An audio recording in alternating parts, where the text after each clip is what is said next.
Hello everyone and welcome to my channel. My name is Crown and today we are going to have some more stories that I hope that you will enjoy. But before we start, it will be so much appreciated if you would subscribe to the channel, like the video if you enjoyed it, and maybe leave a comment down below. These simple clicks would mean a lot to the future of this channel and really reward the effort that I put in every day. And now, without further ado, let's go! First story. Cappy tries to rip me off $2. Protracted court battle and large civil penalty for you. I was walking home after staying at work really late. Walking through the bar scene, I saw a cab and was so tired, so I decided to take it home. The first time I'd ever decided to do so. Short, aggressive ride where he's tailgating, honking, swearing, and aggressive as heck, despite it being a sleepy city. Fare $6.40 and I give him 20, and I ask for 12 back. Cabby gives me $10 from a giant wad of money and says sorry, he doesn't have any change. Okay, the dude thinks I'm drunk because he picked me up outside of a bar, and he thinks he deserves a better tip even though the ride was like 3 minutes. I say, what do you mean you don't have any more? You're a cabbie, and I just saw your giant wad of cash. He persists and I say no. You're driving me down the street to that pizza shop, then we're going to get change.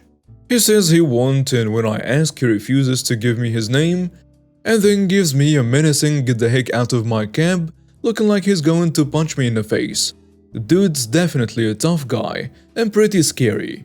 Think short, stocky henchman type with bust silver hair and a leather jacket. So I leave, but not before catching his cab number as he speeds off. Okay, it's the principle of the matter. This guy's doing this to drunk kids all night and probably making a lot of money by intimidating and victimizing these customers of a public service. Screw that. I call the cab company and get my full $10 back, but it takes a bunch of harassment and several months to finally get it. Screw that. I call the cab company's director, who couldn't care less and who flat out told me he believed the cabbie story over mine. So not only is this nonsense happening, but it's being enabled and the complaints aren't being registered. Screw that especially. I tell him that if he doesn't take any course of action whatsoever, then I'll be forced to take it up with the city's Transportation Oversight Commission that oversees all this stuff, and he basically dares me to do so. Okay, so I enter into this ridiculously arduous process, where after reading up on the local laws, I write a major complaint to the Public Commission and request they be fined under certain articles. A couple months later, I get a response letter. Cab company hires this sleazy lawyer who claims I'm lying about everything and had all this malicious intent. He claims I demanded change and the cabbie did not immediately procure them, but then did seconds later.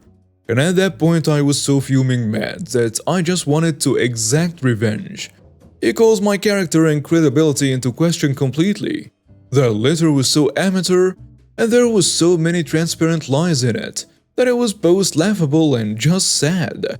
So I went to my preliminary hearing, which I took to mean was just like filling out paperwork or at most a private deposition or something.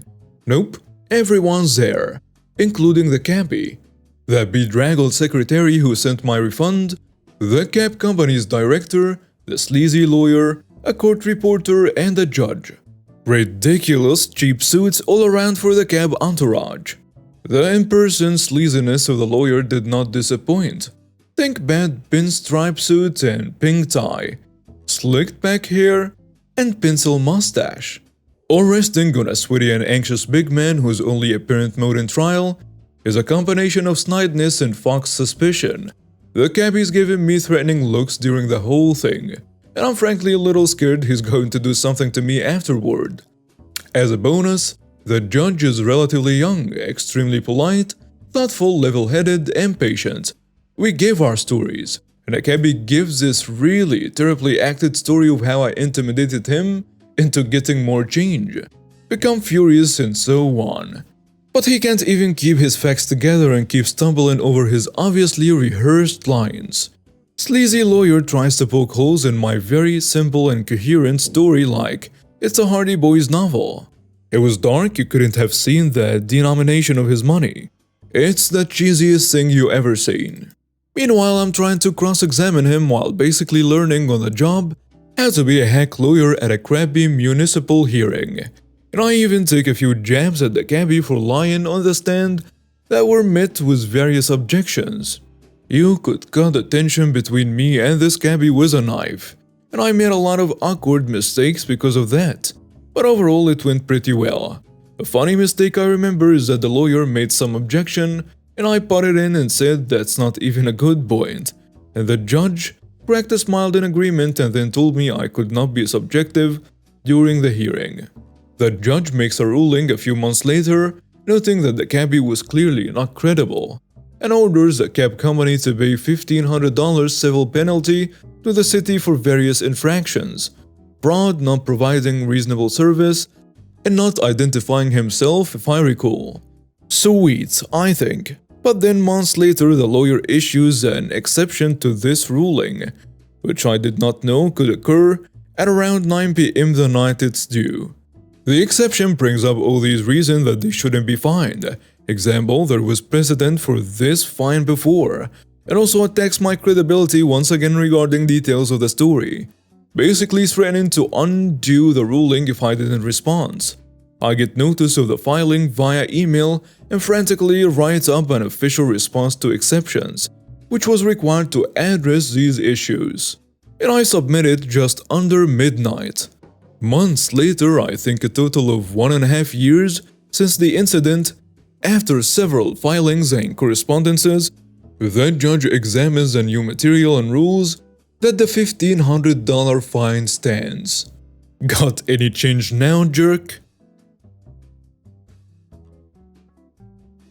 Next story. Careful, I'm armed.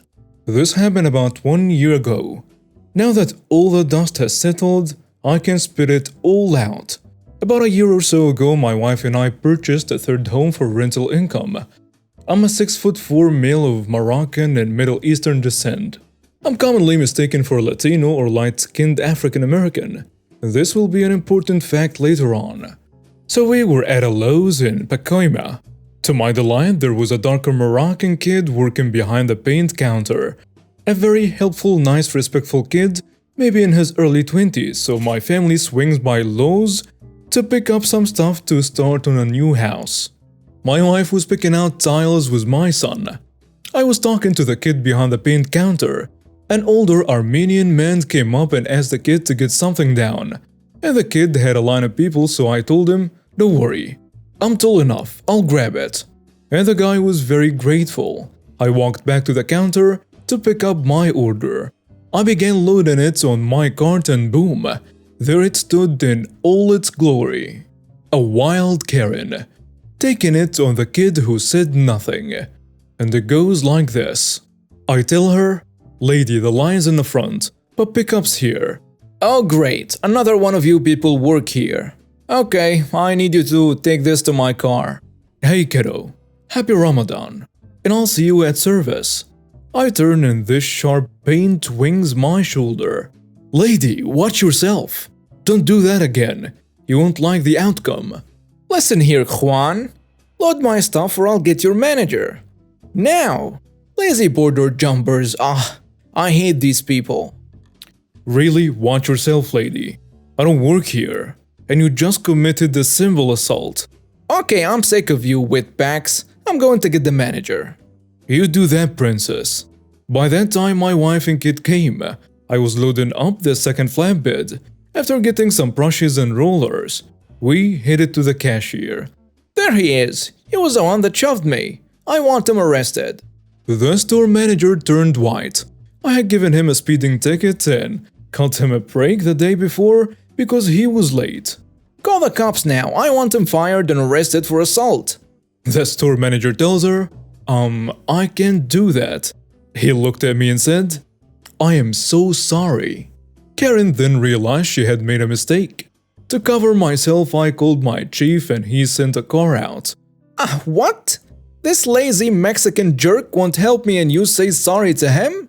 And in walked another IT and a detective. They both say hi and ask me if I'm armed and I say yeah.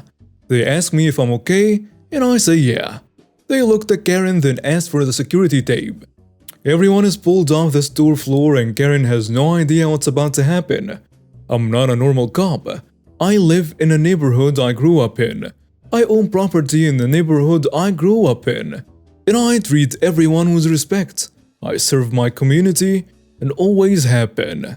This lady was not from my community. As we are sitting in the manager's office, the office girl greets me and my wife and tells me thanks for helping her dad. Karen screams, "I thought you worked here." I stayed quiet. Another kid I actually dropped off once at Lowe's because his car broke down came in and asked me, "You okay?" I said, "Yeah, of course." And Karen was promptly handcuffed and walked out to the car. She then yelled out that I had a gun. The detective said, "He is supposed to. He's a cop." When I got on duty the next evening, I was called to talk to a detective. They wanted to know if I provoked the attack and did I draw my weapon at any time. I of course said no. I told them to finish interviews at the store and to take a look at the camera footage. They already had, but Karen stated that I drew my weapon and egged her on. They had to ask the question. Karen got 3 months for assault and 3 years probation. It could have been worse. She could have pulled that on a gang member around there. Be good to each other, guys, and know your rights. If you're in doubt of anything on a stop with law enforcement, ask for a supervisor. Next story. Be a racist and lie on your neighbors? Welcome to Eviction Population U. This is from 2011. Anyway, who has seen my posts knows that I used to work in a private security field. Not mall cops, but highly trained and skilled in armed security. We worked on residential buildings and complexes that were very high-end, like $200,000 cars in a parking garages high-end. Like $200,000 cars in a parking garages high-end. Now places like this are Karen Central. Imagine apartments full of Karens and entitled teenagers. Now the company owner was awesome. A cop as his former regular, he understood what we faced. His advice was to be nice but put the hammer down if you have to, and don't take their nonsense. Also that if we didn't get 2 complaints a month about us for worthless crap, then we're not engaging the residents enough. So this is important to the revenge. Each supervisor had 10 to 15 properties under their control. Regular officers patrolled them, but we were in charge of helping with evictions, attending town halls on security issues, deciding how an officer patrols or updating what areas are being a problem or needing to be checked. I had 12. Now in this one apartment complex we had a couple always calling us. We had an emergency line open from 6 p.m. to 6 a.m. When we got there they cried about their upstairs neighbor. It was a list of things they just changed. Stomping, music, talking, cooking smells, their dog going number 1 on the balcony and it dripping onto theirs. Valid complaints if we found evidence. We never did. When they saw we were starting to question if they were real, they changed tactics and went racist. The couple above them were a sweet and wonderful middle-aged Asian couple. Husband was an immigrant, but the wife was a born and raised American. These racists had only talked to the husband, so they assumed, as all racists do, that they were both immigrants. So this couple started making comments like those Asians, and they are in America. Why can't they cook American food? And I'm afraid to be in a parking garage when one of them is driving in it. While it angered me, those comments alone weren't enough for an eviction. Only thing I could do was have my officers put exact phrasing in a report. I did ask the property manager about the comments and she said if they didn't say them to the residents and the residents did not complain, there wasn't much she could do. So I tried to think of some way to get them evicted. Not only were they lying to get a couple evicted, but were calling in false things and wasting the officers' time to respond. They didn't call just every once in a while. They called sometimes twice in one night, usually 5 to 8 times a week. 2 months later, the opportunity was handed to me. The Asian couple called me during the day and informed me that they were going out of the country, to China, for 2 weeks and no one would be in their apartment. They told me this just in case the other couple started complaining I would know they were lying. And they asked to check their door once a night to make sure it was locked and not broken into. I informed the Asian couple to not tell their neighbor, none of them, that they were leaving, and besides myself only tell the property manager. We had a patrol meeting that night. Officers did not work in one specific region, so I told them all my plans. I wanted them to respond each time they called and write down exactly what they said happened and also any racial terms no matter how minor. Mark the report urgently and send it out. We had an online system for all businesses. Email, scheduled, report submitting, you get the idea. So away we go. During those 14 days, I complained 18 times. Everything was documented and I took it to the manager. She looked it over and said, "Let's evict them." Side note, the client gets charged more for emergency response than they do for regular patrols, meaning their lives were costing money. So there was no HOA because they were rentals. In the situation myself, the property manager and the tenants sit down at a table and the charges for eviction are read. If the eviction of security is related, then I say what violations have been broken and so on. Not opinions, just facts based on the reports which the tenants get a copy of. Then the tenants have a right to speak and ask questions. The property manager then decides what happens next. Do they stay or do they go? So they were sent a formal letter stating that they were facing eviction and had 10 days to set up a meeting. If not, the eviction will be processed. They set one up. I get there and the jerky couple and the manager are already present. The wife immediately digs into me because I was armed. Uniforms for those situations are a dress shirt, slacks, tie and one weapon. I just politely informed her that it was my uniform and not her call to make. She tried to say that she felt uncomfortable and wanted to reschedule, but the manager said, "This happens now or I will evict you." So they agreed to continue. Now for legal reasons, these sessions were recorded by video. That way the tenant cannot lie in eviction court or sue. In front of me were all 18 reports and went over each one. Time, date, who called the apartment number, and I also read out each line telling them to tell me what they feel is false and what is true. And the only thing they said was that the racial terms weren't true. At the end of each report, I basically said the report is accurate in the fact that the tenants in apartment XYZ were playing their music too loud, but are you claiming the comments about their race are false? And I got a yes answer every single time. About the seventh one, I think the wife caught one. She started complaining that I was dragging it out, and I just smiled politely and reminded her that this was my time and she had ample opportunity to object and ask me questions, but only after I was done.